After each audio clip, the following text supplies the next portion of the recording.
쉽게 쓰여진 시 자습서로 74페이지 같이 수업해 보도록 하겠습니다.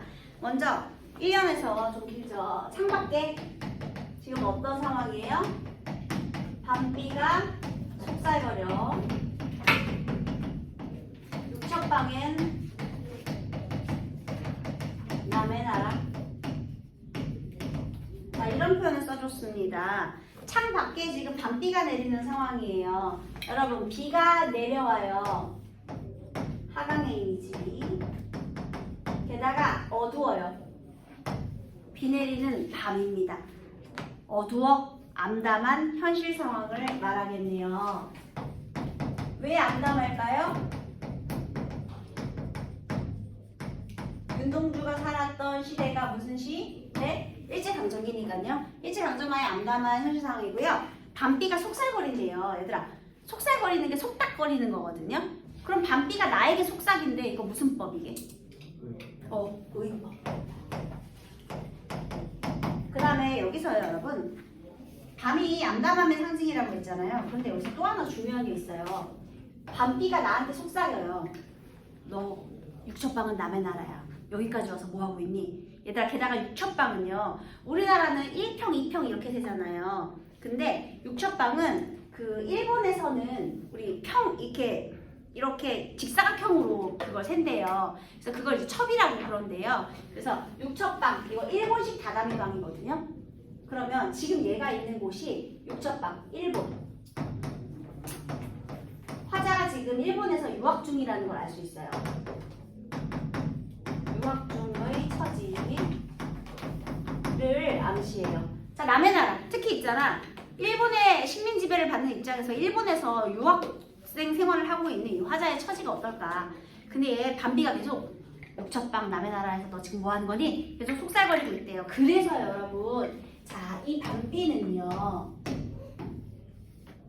자아 성찰의 시간과도 관련이 있어요. 성찰의 매개체하고도 관련이 있습니다. 왜냐하면 밤비가 나한테 계속 속삭이니까. 얘 때문에 성찰에 빠져들게 되거든요. 사성찰의 시간이고 자아성찰의 매개체가 되기도 하고. 자, 육척방 남의 나라에서 얘가 뭐 하는가? 시인이란 슬픈 천명인 줄 알면서도 한 줄 시를 적어볼까? 얘들아, 시인이란 슬픈 하늘의 명을 받은 사람이래요. 왜 슬플까요? 시인이라는 직업 자체가 슬플 수밖에 없어. 왜냐면 일제강점기에 얘가 총칼 들고 싸울 수 있는 게 아니잖아. 그러니까 시인이라는 것 자체가 소극적인 직업이기 때문에 적극적인 저항을 할 수 없는, 그러니까 얘가 저항을 안 하겠다는 게 아니라 적극적인 저항은 할 수 없는 직업이니까요. 그래서 슬픈 천명인 줄 알면서도 한 줄 시를 적어볼까? 얘들아, 보통 시인이 시를 쓰는 행위는요, 일상에 대한 치열한 성찰을 바탕으로 우리 이 일상을 시에다 담는 거거든요. 인생을 담는 거야. 시는 원래 내 인생을 녹여내는 거야. 그러면 시를 적어볼까? 이게 바로 자아성찰이죠. 왜냐하면 시에다가 내 인생을 담아야 되니까요. 땀내와 사랑내 포근히 품긴 보내주신 학비 봉투를 받아. 땀내 사랑내 포근히 품긴 보내주신 학비 봉투를 받아. 자, 이 학비 봉투는 누가 보내줬죠? 가족들의 사랑과 희생, 가족의 사랑, 헌신. 일제에서 이제 얘네들이 윤동주하고 삶이 넉넉한 것도 아닌데 유학비를 들려면 굉장히 돈이 많이 필요하겠죠. 그러니까 땀내와 사랑내가 담기는 건데요. 중요한 포인트는 그게 아니고 이거예요. 뭐냐면요, 보내주신 것을 받았대요. 내가 직접 일하면서 돈을 번 게 아니지. 가족들이 보내준 돈을 나는 받아서 쓰기만 하는 거죠. 그러니 얘는요, 수동적인 삶을 살고 있는 거죠. 대학 노트를 끼고 늙은 교수의 강의를 들으러 간다.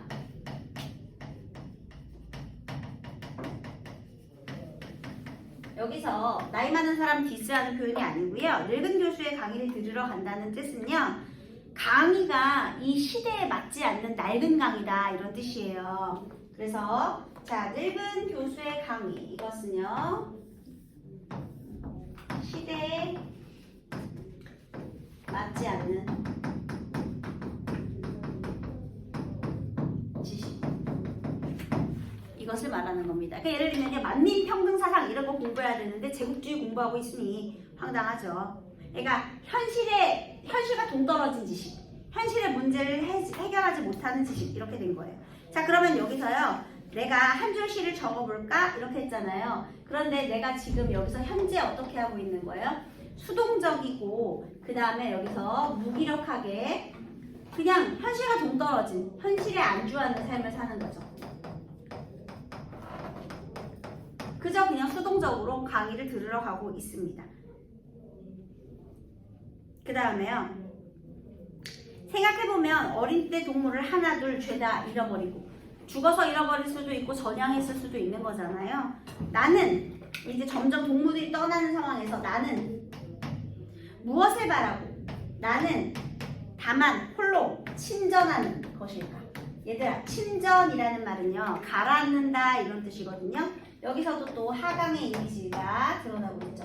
여러분, 가라앉고 있는 나는요. 여러분, 우리 소극적인 나일까요? 적극적인 나일까요? 맞아요. 그러니까 이렇게 현실에 안주하는 나예요. 그러면 나는 무엇을 바라고 나는 다만 홀로 여기에 지금 오연에 등장하는 나는요. 바로 얘네들. 수동적이고 현실에 안주했던 나. 바로 이런 나거든요. 그래서요. 왜 가라앉으려면 막 흔들면 안 가라앉겠지. 가만히 있어야 가라앉을 거 아니에요? 자, 그러면 친전한다 라는 게 우리 첫 번째는요. 무기력한 자. 그 다음에 현실에 안주하는 자.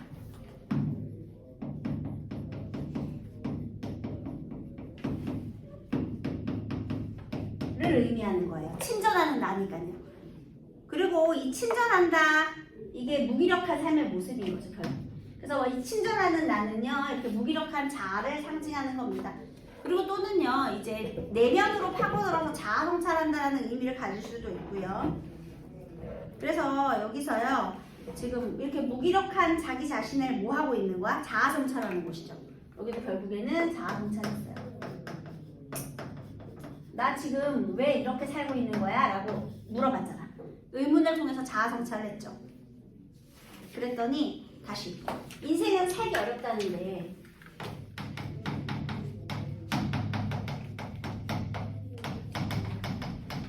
시가 이렇게 쉽게 쓰여지는 것은 부끄러운 일이다. 자, 아까 얘기했죠. 한 줄 시를 적어볼까? 했었잖아요. 그치? 그런데 시에는 인생을 담아야 되는데 이 인생은 살기 어렵대요. 다시 암담한 연식.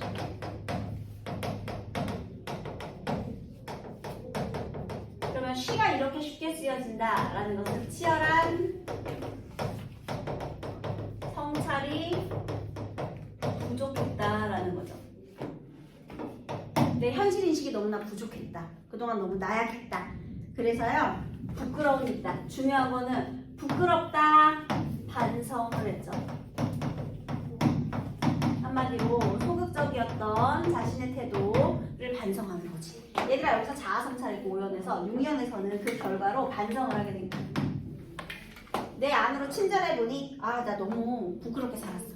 부끄럽다. 자신에 대한 반성의 태도를 이렇게 드러냈어요. 부끄럽답니다. 그래서요. 육첩방은 남의 나라 창밖에 밤비가 흡사거리는데 이거 어디서 많이 보지 않았나요?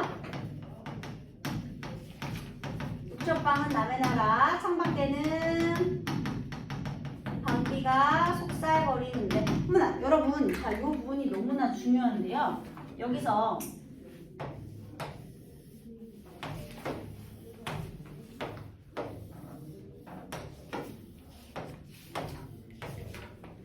지금 1년에는 7년에서 한 번 더 8년이네. 어떻게 되지? 5, 6, 여기가 7년이네. 미안해요. 여기가 8. 네? 맞아? 어떻게 되지? 여기가 이거 아니에요? 응? 나 1, 2, 3, 4, 5 여기가 6이네. 그지? 미안해요. 7 숫자를 잘못했네. 8 이렇게 됐죠? 네, 그러면은 8. 자, 1년을 8년에서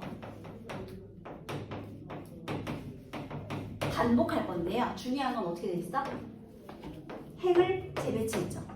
아까는 창밖에 밤비가 속삭거려서 육첩방에 남의 나라였는데 이번엔 육첩방에 남의 나라 창밖에 밤비가 속삭거려 이렇게 했죠. 행의 재배치를 통해서요.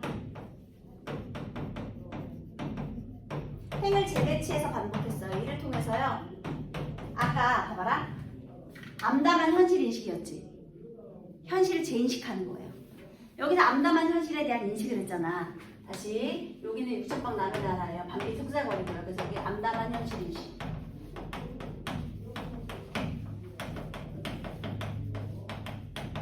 했는데요. 행의 재배치를 반복하면서요. 행을 재배치해서 반복함으로써 현실을 재인식하는 거예요.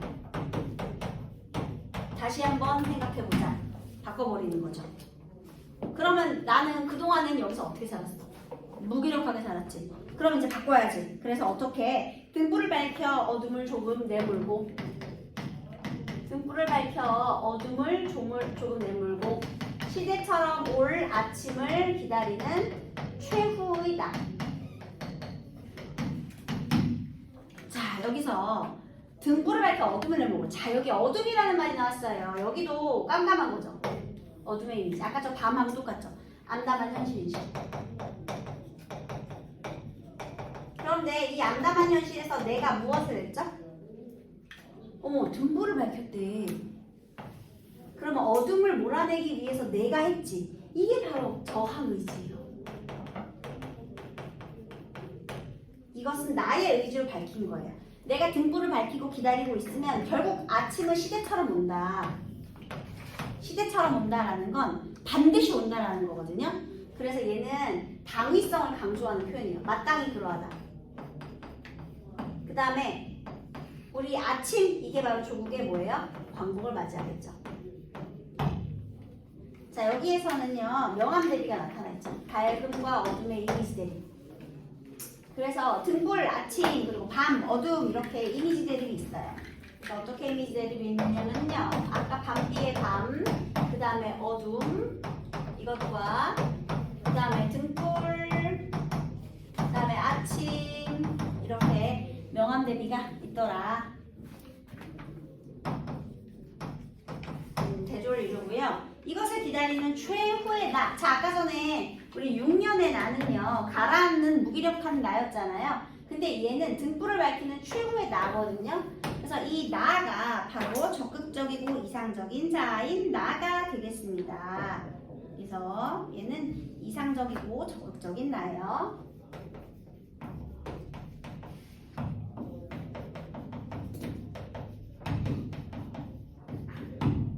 아까 여기 6년의 나하고 서로 다른 나입니다. 자, 그래서요 내면적자 뭐 이런 거 됐고요. 그 다음에 나는 나에게 작은 손을 내밀어 눈물과 위안으로 잡는 최초의 약속. 나는 나에게 작은 손을 내밀어. 얘들아, 손을 내미는 사람이 적극적인 거지. 그럼 처음 등장하는 나는 동그라미야 세모야? 손을 내미는 자가 적극적인 자잖아요. 나는 지쳐있는 나에게 내가 손을 먼저 내민 거죠. 그러니까 얘가 적극적이고 이상적인 자하고 얘는 무기력한 자였어요. 처음에 자 분열 상태에 있었지 얘들아. 그런데 손을 내밀어 눈물과 미안으로 잡는 최초의 악수. 헉, 어머나, 결국은 뭐 한 거야? 그래? 화해. 자, 자 분열과 화해. 그래서 결국에는요 분열된 자의 화해.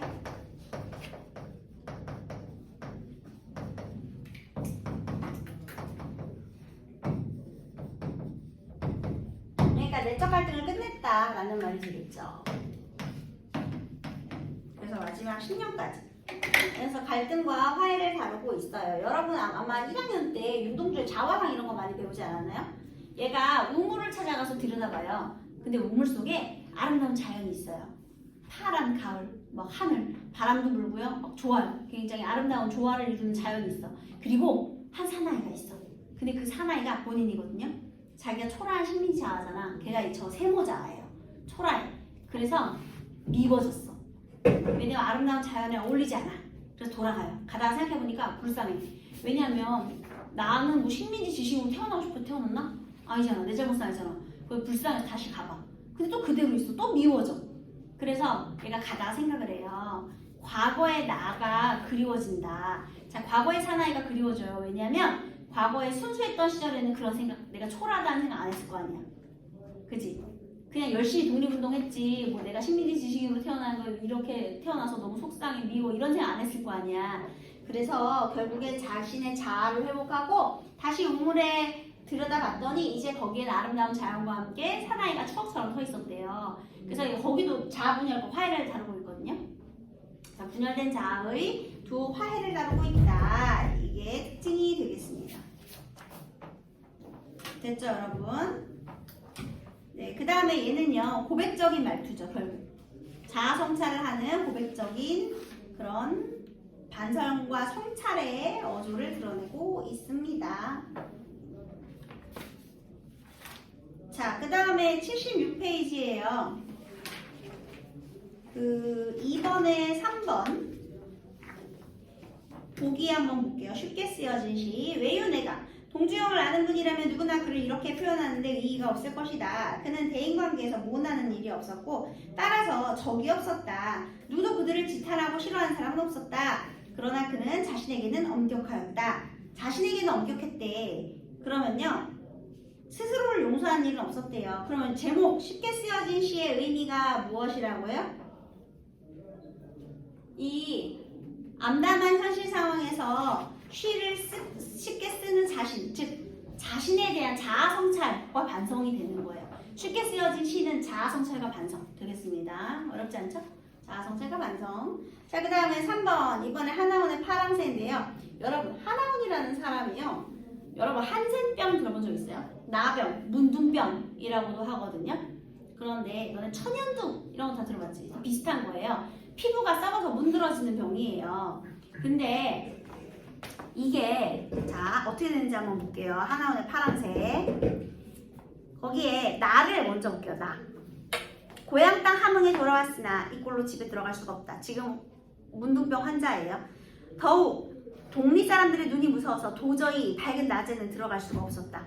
나병 환자라고 해요. 진종일 밤이 오기를 기다렸다. 사람이 안 다니는 들에서 종일 굶으며 기다려야 했다.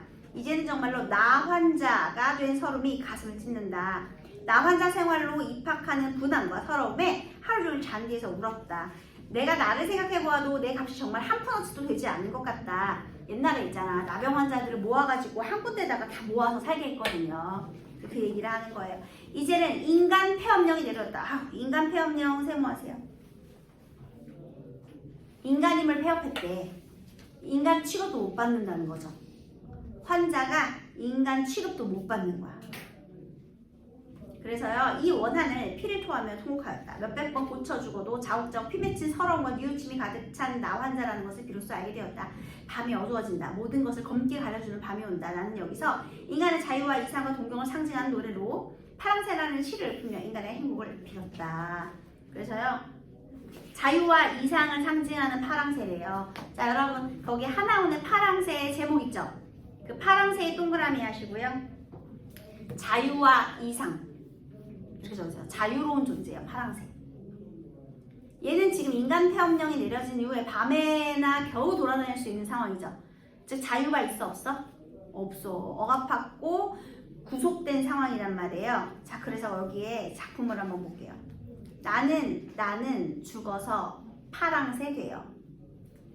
푸른 하늘 푸른들 날아다니며. 여러분 여기서요, 나는을 하나, 죽어서 둘, 파랑새 되어를 셋, 푸른 하늘 하나, 푸른들 둘, 날아다니며 셋, 푸른 노래 푸른 흐름 울어의 의리 이렇게 하나씩. 그래서 여러분 전체적으로 몇 음복? 3음복의 민요줄격을 드러내고 있어요.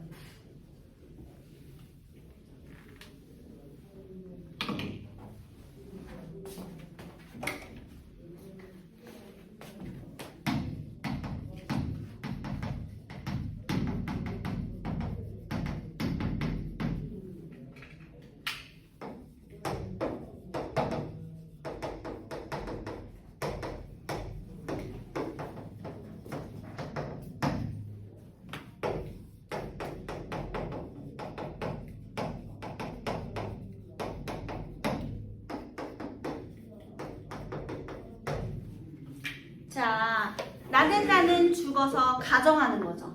나는 죽어서 가정을 해요. 내가 죽으면 파랑새가 되겠다. 우리 파란색은 원래 또 희망의 상징이기도 하거든요. 그래서 희망과 자유의 상징이죠. 이게 되겠다. 그 다음에 푸른 하늘과 푸른 들을 날아다니며 푸른색이죠. 온통.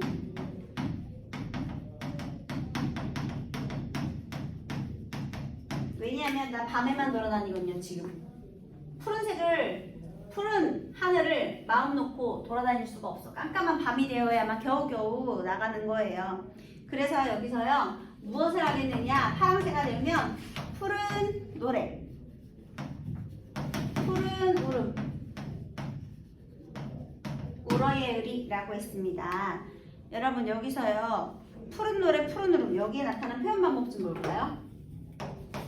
노래가 푸르고 웃음이 푸르대요. 웃음, 노래, 무슨 심상이죠? 청각인데 청각을 푸르다고 했으니까 청각의 시각과 감각의 전이가 있는 표현이죠. 공감학적 심상. 한마디로요, 얘네들은 전부 다 뭘 상징하는 거야? 이거 다 자유예요, 자유. 자유롭게 다 하겠다. 그 다음